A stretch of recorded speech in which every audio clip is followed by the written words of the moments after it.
David MUIR hit the streets to put Americans to the test, asking them to take off whatever wasn't made here, and it wasn't all that easy to keep the test clean. So our newest Made in America test took us to New York's famous Grand Central, where at rush hour, the last thing anyone is thinking about is whether they're wearing anything made in America. Would they check the labels for us? This young couple from Virginia Tech. Honduras. Cambodia. And just like the Beatles, even the t-shirt imported. Mexico.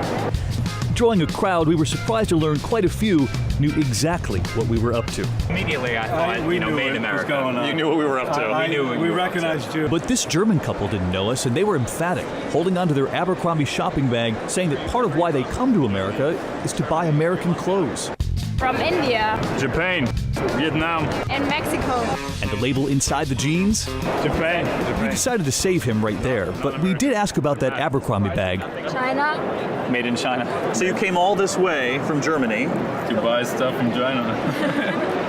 to buy stuff from China. And that's an understatement, because 98% of the clothes bought in this country are made overseas, China by far the leader, leaving just 2% made here in America. You may remember when World News recently traveled to China, to the town that makes 1/3 of the world's socks. Chen Guifeng and her husband showed me the picture of their son, who is living back with his grandparents. They see him once a year so that they can work in the factory, making $14 a day, $270 a month. Clothing workers here, $88 a day, $1,760 a month.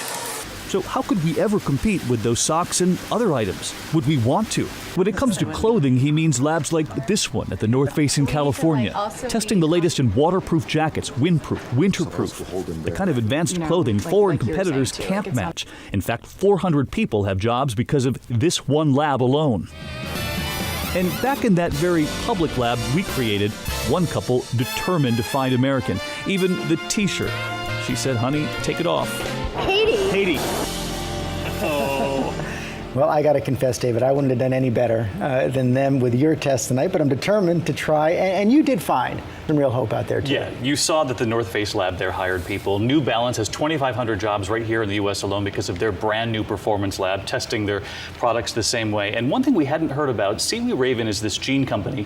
They're determined to manufacture jeans in this country, which is unheard of. And the reason why, George, is they've learned that the Made in the USA tag carries real weight in China. People want to pay a premium if it says Made in the USA. So perhaps an untapped market there. And I will go buy a couple of pairs. Okay, David, thanks very much.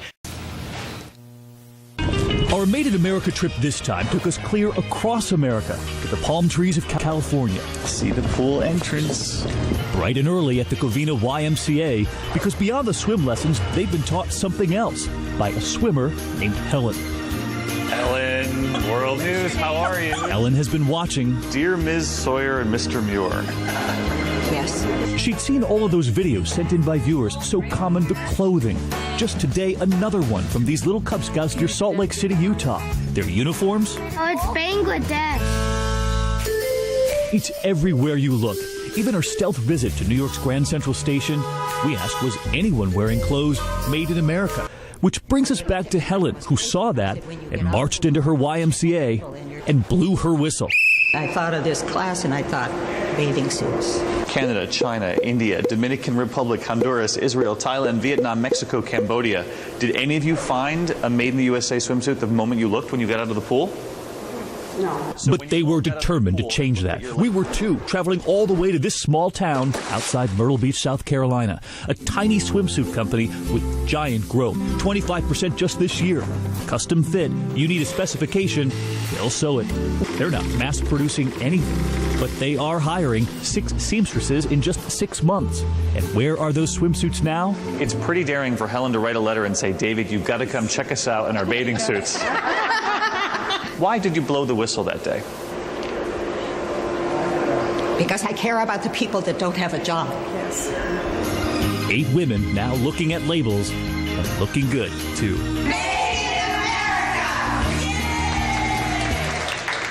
It's so great. The bravery of Helen and the gals who invited us, the letter right here. And as you know, Diane, all summer long, we're inviting our viewers to tell us about the one thing that they have or that they've purchased that they think everyone else would want to help get this economy going. Right, something made in America. You know everybody else will want to buy if you just tell them about it. So we will. Online, abcnews.com. Okay, thanks, David. We got it. Where the Student Council is running its own campaign. And I heard you've been on a mission.